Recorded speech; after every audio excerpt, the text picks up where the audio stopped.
بندہ کہتا ہے رب تو میری سنتا ہی نہیں ہے، اتنی دعائیں کی، مسجد میں جا کے کی، مکے مدینے میں جا کے کی، فلاں بزرگ سے بھی دعا کرے، نہیں ہو رہا میرا کام۔ جب بندے کا کام نہیں ہوتا نا تو اس کو لگتا ہے کہ یار میں اللہ پر کیسے بھروسہ کروں، یہاں جا کر شیطان حملہ کرتا ہے۔ اب آئیے اس وسوسے کو کیسے ختم کریں۔ آپ میں سے کئی ایسے مجھے نظر آ رہے ہیں جو والد ہوں گے یا بڑے بھائی ہوں گے، آپ کا کوئی چھوٹا بیٹا یا چھوٹا بھائی ہو اور بیمار ہو جائے، اس کو بخار ہو جائے، گلا خراب ہو جائے اور وہ رونے لگے کہ ابو میں نے آئس کریم کھانی ہے، میں نے ٹھنڈا شربت پینا ہے۔ اچھا بتائیے، آپ اسے ٹھنڈا شربت پلائیں گے؟ وہ رو رہا ہے آپ کے سامنے، آئس کریم کھلائیں گے اسے؟ جواب دیجئے، نہیں، وہ رونے دیں گے آپ اس کو۔ آپ کا ایک دوست برابر میں بیٹھا ہو اور کوئی کہے یار کیسے ظالم ابو ہیں، بچہ رو رہا ہے، دے دینا اسے آئس کریم، تو آپ ایک جواب دیتے ہیں میں والد ہوں، مجھے پتا ہے اس کو کب کیا دینا ہے۔ ایسا ہی ہے نا؟ اب ذرا دل پر ہاتھ رکھ کے میرا جملہ سننا، تم والد ہو، تمہیں پتا ہے بیٹے کو کب کیا دینا ہے، میرے مالک کو نہیں پتا مجھے کب کیا دینا ہے۔ میں رو رہا ہوں، میں گڑ گڑا رہا ہوں، میں تڑپ رہا ہوں، وہ نہیں دے رہا، ارے یہی بہتر تھا۔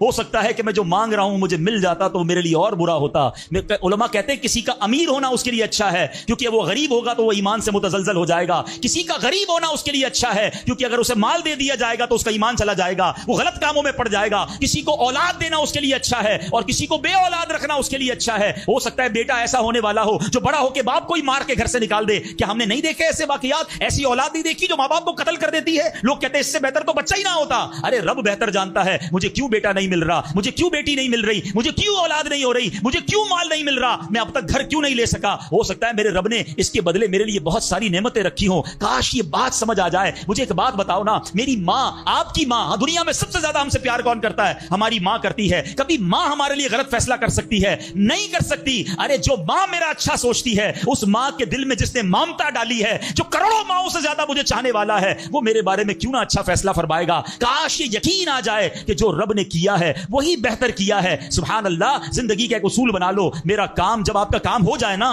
تب بھی کہو اللہ کا شکر ہے، اور جب کام نہ ہو کہو جب بھی اللہ کا شکر ہے۔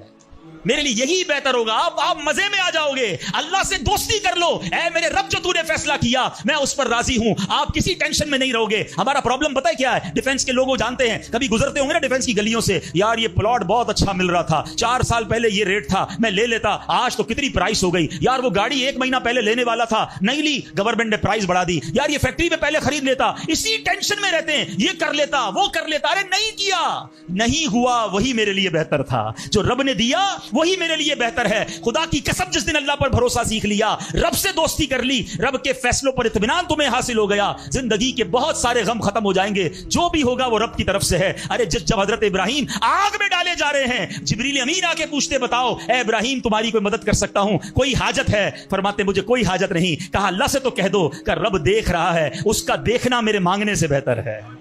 ہائے ہائے، اللہ حضرت ابراہیم کے اس یقین کا کوئی ذرہ عطا فرما دے، اس توکل کا کوئی حصہ عطا فرما دے۔ باتیں تو ہم بڑی بڑی کرتے ہیں مگر جب سر پہ پڑتی ہے، جب کوئی مشکل آتی ہے، پھر ہمارا یقین ہل جاتا ہے۔ اللہ مجھے بھی اور آپ کو بھی اپنی سچی محبت عطا فرمائے، سچا یقین عطا فرمائے، سچا بھروسہ عطا فرمائے۔ اور یقین کریں جس دن رب پر بھروسہ مل گیا، آپ کی مشکل، آپ کی غم کی آگ باغ بننا شروع ہو جائے گی، آپ کی مشکلیں آسان ہونا شروع ہو جائیں گی۔ اللہ کریم ہم سب کو اپنا بھروسہ نصیب فرمائے۔ الحمدللہ، ایسی پیاری باتیں دعوت اسلامی کے۔ درود پاک ویسے ہر دن پڑھیں، سبحان اللہ، برکتیں ہی برکتیں ہیں، مگر جمعے کے دن اللہ اکبر۔ آپ جب درود کے فضائل احادیث کی کتابوں میں دیکھتے ہیں نا تو باقاعدہ الگ چیپٹر باندھا محدثین نے، یعنی عام درود پاک کے فضائل لکھے، پھر ایک آپ کو درود پاک کی فضیلت کی کتاب میں الگ چیپٹر ملے گا کہ جمعے کے دن درود پڑھنے کے فضائل، یعنی اتنی حدیثیں ہیں اسپیشلی فرائیڈے کے لیے، جمعے کے دن کے لیے۔ بڑی مشہور حدیث میرے آقا علیہ الصلوۃ والسلام فرماتے ہیں جس کا مضمون ہے کہ جو کوئی شخص جمعہ کے دن 200 بار درود پاک پڑھے اس کے 200 برس کے گناہ معاف کر دیے جاتے ہیں۔ اب یہ کتنی پیاری حدیث ہے۔ ایک اسی طرح کی حدیث، یہ بیسیکلی کثرت سے بتانے کے لیے، انکریج کرنے کے لیے کہ درود اس دن زیادہ پڑھے جائیں، گناہوں کی معافی کا ایک ایسا سبحان اللہ سلسلہ ہے۔ ایک اور حدیث پاک ہے جس کا مضمون ہے جو جمعہ کے دن 80 بار درود پاک پڑھے اس کے 80 برس کے گناہ معاف کر دیے جائیں گے۔ تو یہ دن تو سبحان اللہ گناہ گاروں کی بن آتی ہے، گناہ گاروں کو موقع دیا جاتا ہے کہ پورے ہفتے میں اگر کوئی کمزوری رہ بھی گئی ہے تو اب جمعہ آ گیا ہے، اب درود پڑھ لو، اب تلاوت کر لو، اب دعائیں کر لو، اب اللہ سے رجوع لے آؤ۔ یہ جمعے کا دن سبحان اللہ، مفتی احمد یار خان نعیمی رحمت اللہ تعالی علیہ فرماتے ہیں جمعہ کے دن کوئی نیکی کی جائے، اللہ کی بارگاہ میں جمعے کا شرف اور مقام اتنا اعلیٰ ہے کہ جمعہ کی ایک نیکی 70 گنا اس کا ثواب عطا کیا جاتا ہے، ملٹی پلائی بائی 70۔ سوچئے، اب سمجھدار لوگ بیٹھے ہیں، کاروباری لوگ بھی بیٹھے ہوں گے۔ ہمارے یہاں نارملی سپر اسٹور پہ یا کسی جگہ پر مارکیٹس وغیرہ میں اسکیم لگتی ہیں، 25% discount, 50% discount, buy 1 get 1 free, ایک خریدو دوسرا فری۔ لوگ گرمیوں کی چیزیں سردیوں میں خرید لیتے ہیں، ارے بھائی ابھی تو گرمیاں، ابھی سے جیکٹ خرید دی ہے یار، سستا مل رہا تھا، ایک فری مل رہا تھا، سردیوں میں کام تو آئے گا نا، چلو لے لو بھائی۔ سردیوں میں گرمیوں کی چیزیں خرید رہے ہوتے ہیں، کیوں؟ سستا۔ ہم دنیا کے نفع کے لیے، دنیا کے بینیفٹ کے لیے ٹریول بھی کرتے ہیں، جا کر خرچ بھی کرتے ہیں۔ مجھے اچھی طرح یاد ہے، افریقہ کے غالباً ایک ملک میں تھا، تو بارڈرز ملے ہوئے ہوتے ہیں، ہم بارڈر ہم نے کراس کیا، ایک ملک کا جیسی بارڈر کراس کیا، بارڈر کراس کرتے ہی ایک بہت بڑا، ویرانہ تھا لیکن بہت بڑا شاپنگ مال بنا ہوا اور گاڑیوں کی قطاریں۔ تو میں نے اسلامی بھائی سے پوچھا، یار اس ویرانے میں اتنا بڑا شاپنگ مال اور اتنی گاڑیاں؟ تو انہوں نے وجہ پتہ کیا بتائی؟ کہتے ہیں جس ملک کے بارڈر کے ساتھ یہ سٹور ہے نا، اس ملک میں ٹیکس ہے، یہ ملک ٹیکس فری ہے۔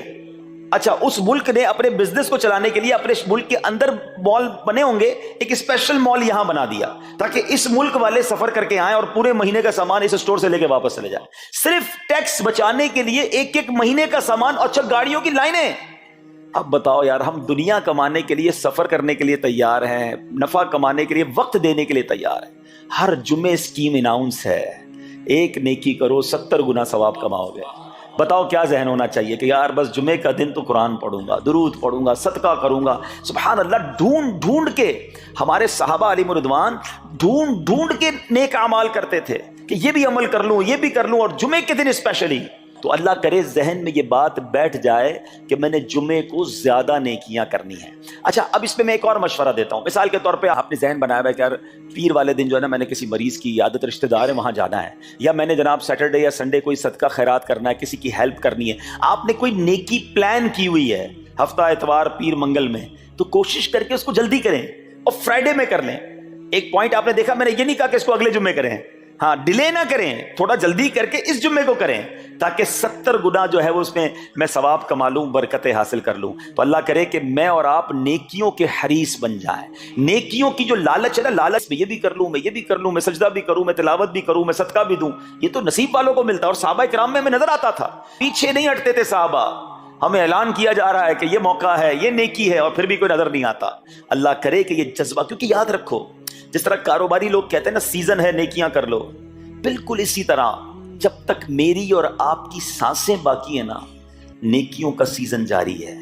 جتنی نیکیاں کمانی ہے کما لو، یہ مائنڈ سیٹ بنا لو کہ یار پتہ نہیں کب مر جاؤں، اور نیکی اور نیکی۔ جس طرح پیسے کمانے کا ذہن ہوتا ہے نا، اللہ کرے اس سے زیادہ میرا اور آپ کا نیکیاں کمانے کا ذہن ہو جائے، یار تھوڑی اور نیکی کما لو، تھوڑی اور۔ مثال کے طور پہ آپ کہیں جا رہے ہیں، کسی نے کہا ذرا بیٹھیے 10 منٹ بعد وہ بھائی آئیں گے۔ اب ہم 10 منٹ کس طرح گزارتے ہیں؟ موبائل نکالا اور جناب دیکھنا شروع، 10 منٹ یا 15 منٹ بھی گزر جائیں پتہ نہیں چلے گا، لیکن یہ 15 منٹ میں کیا ملا آپ کو؟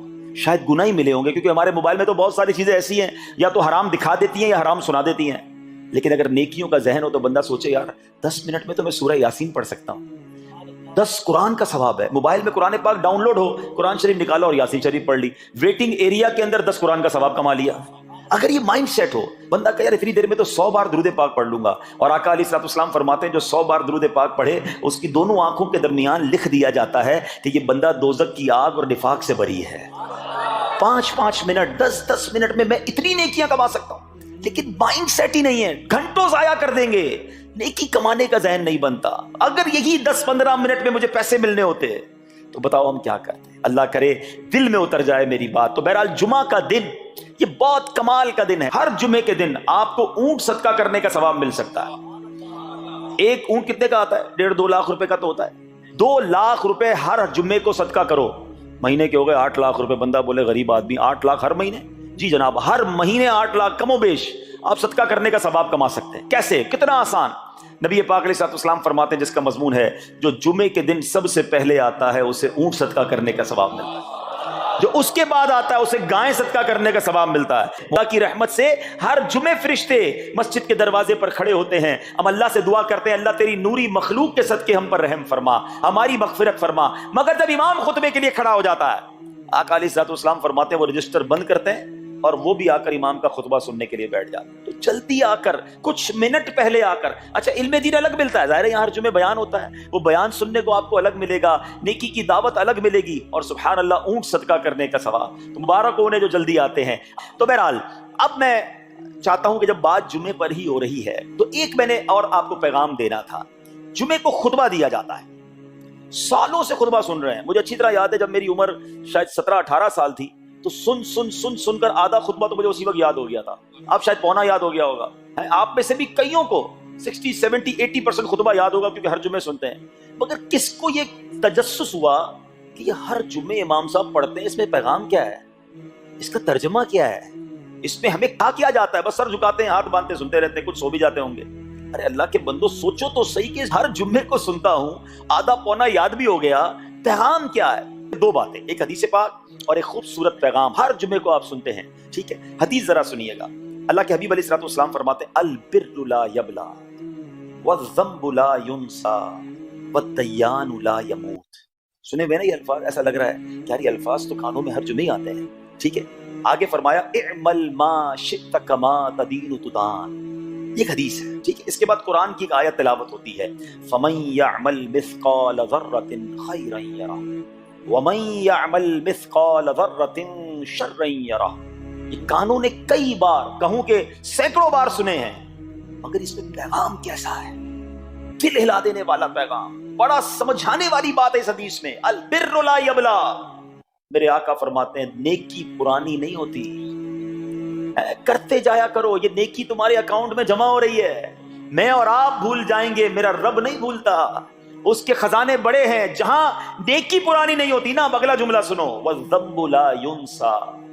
گناہ بھلایا نہیں جاتا. میں اور آپ بھول گئے, افسوس یہ ہے.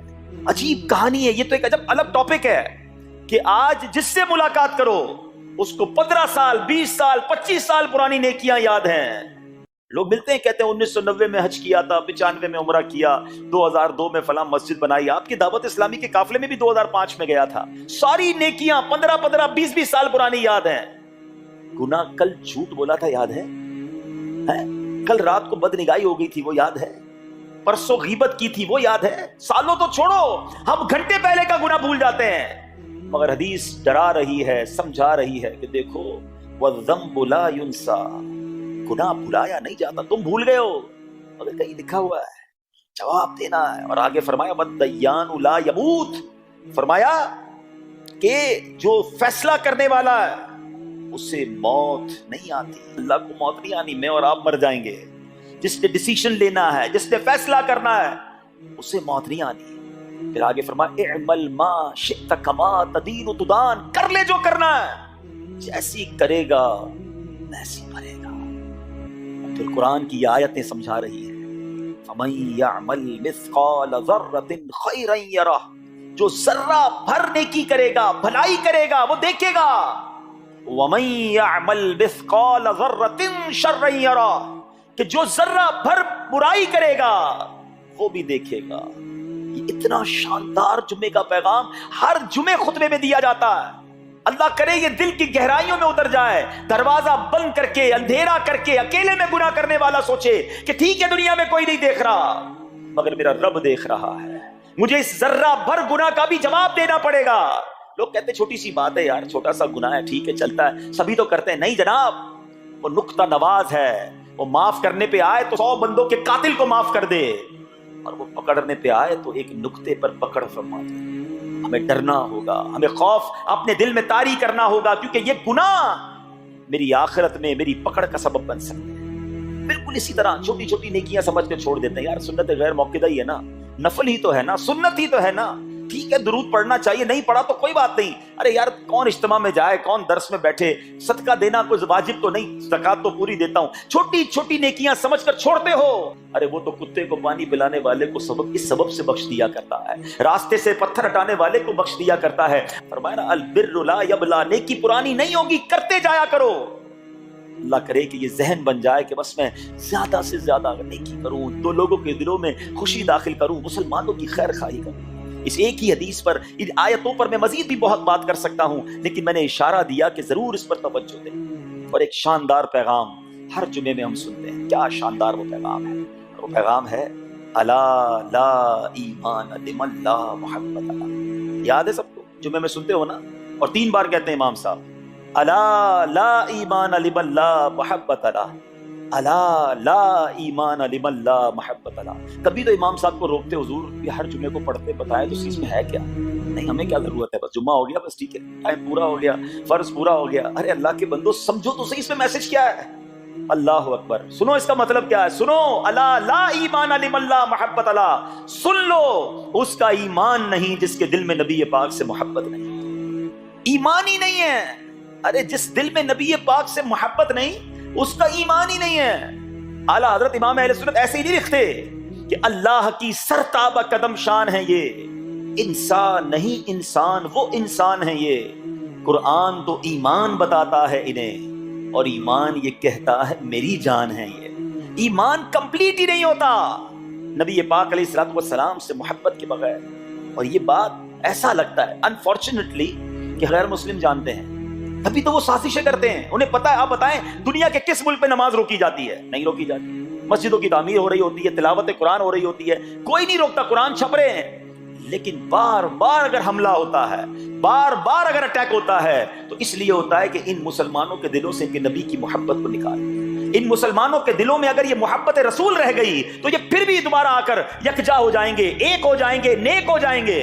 کسی طرح دل سے محبت رسول صلی اللہ علیہ وسلم نکالی جائے، اور اسی وجہ سے یہ ساری سازشیں کی جاتی ہیں. معاذ اللہ نبی پاک علیہ الصلوۃ والسلام کی گستاخیاں کی جاتی ہیں تاکہ چیک کیا جائے ان پر اثر بھی پڑتا ہے کہ نہیں، کوئی اوپر نیچے ہوتا بھی ہے کہ نہیں، کہ اپنی دنیا میں مگن ہے، اس کو احساس ہی نہیں ہے. میرے پیچھے اسلامی بھائیوں، دنیا کا دستور ہے جب کسی چیز کی ڈیفیشینسی ہو جائے نا تو اس کی ایفیشینسی بڑھائی جاتی ہے. مثال کے طور پہ کسی کے جناب جسم میں وٹامن ڈی کم ہو، ہم کیا کرتے ہیں، وٹامن ڈی کی ٹیبلٹس لے کر اس کو پھر بڑھاتے ہیں. کیلشیم کی کمی ہو، ڈاکٹر کہتا ہے بھائی تھوڑی کیلشیم کی دوائی پیو، تمہارے اندر کیلشیم کی کمی ہو رہی ہے. جب کسی چیز کی کمی کی جائے اس کو بڑھانے کی کوشش کی جاتی ہے. اگر یہ دنیا کے چند لوگوں کا یہ پلان ہے کہ مسلمانوں کے دلوں سے عشق رسول نکالو، تو اب میرا اور آپ کا کام یہ ہے کہ انشاءاللہ عشق رسول کو اب اضافہ کریں گے، اب نبی پاک کی محبت میں اور اضافہ کریں گے، سرور کائنات علیہ الصلوۃ والسلام کی محبت میں زندگی گزاریں گے، خود بھی سچے عاشق رسول بنے، اپنی نسلوں کو عاشق رسول بنائیں. اللہ سلامت رکھے میرے پیر و مرشد کو. 30 سال پہلے، یہ آج کل کا شعر نہیں ہے، اب بچپن سے یہ نعت سن رہے ہیں، کم و بیش 25-30 سال پہلے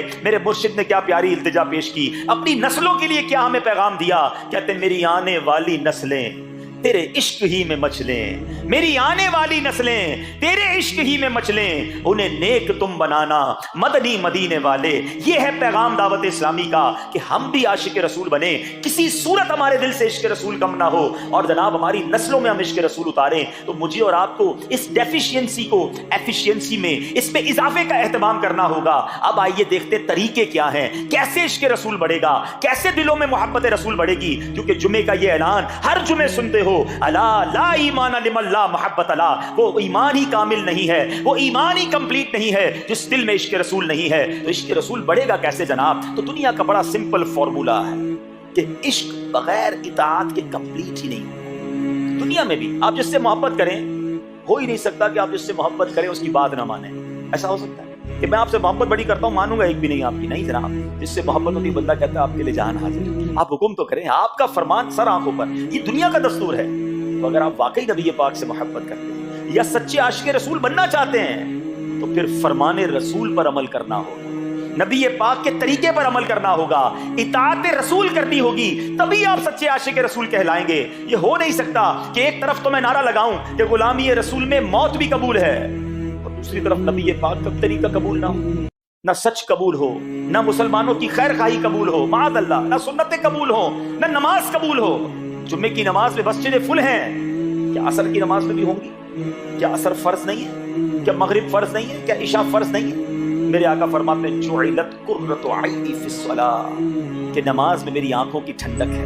ان گستاخان رسول کو یہ جواب دینا ہے کہ تم جتنی نبی پاک علیہ الصلوۃ والسلام کی معاذ اللہ شان میں گستاخی کرو گے، دنیا میں تو نیست و نابود ہو ہی جاؤ گے، مگر تم دیکھو گے کہ تمہارا ہر قدم ہمارے عشق رسول میں اضافے کا باعث بنے گا، ہمارے انشاءاللہ نبی پاک کے قریب ہونے کا باعث بنے گا. آؤ نیت کریں کہ آج کے بعد ہماری کوئی نماز قضا نہیں ہوگی، آج کے بعد زندگی نبی پاک کی سنتوں کے مطابق گزرے گی، میرا چہرہ، میرا لباس، میرا کردار بتائے کہ میں کس کا امتی اور کس کا عاشق ہوں۔ ارے مجھے بتانا کیوں پڑے میں کس کا امتی ہوں، مجھے دیکھ کر پتا چل جائے۔ وہ شاعر لکھتے ہیں نا، فنا اتنا تو ہو جاؤں میں تیری ذات عالی میں، حضور فنا اتنا تو ہو جاؤں میں تیری ذات عالی میں، جو مجھ کو دیکھ لے اس کو تیرا دیدار ہو جائے۔ اللہ پاک نبی پاک علیہ الصلوۃ والسلام کے سچے عاشقوں میں ہمیں شامل فرمائے۔ جمعے کا دن ڈھونڈ ڈھونڈ کر نیکیاں کرنے کا دن ہے، تو ہمیں جمعے کے دن مزید نیکیاں کرنے کی اور اچھی نیت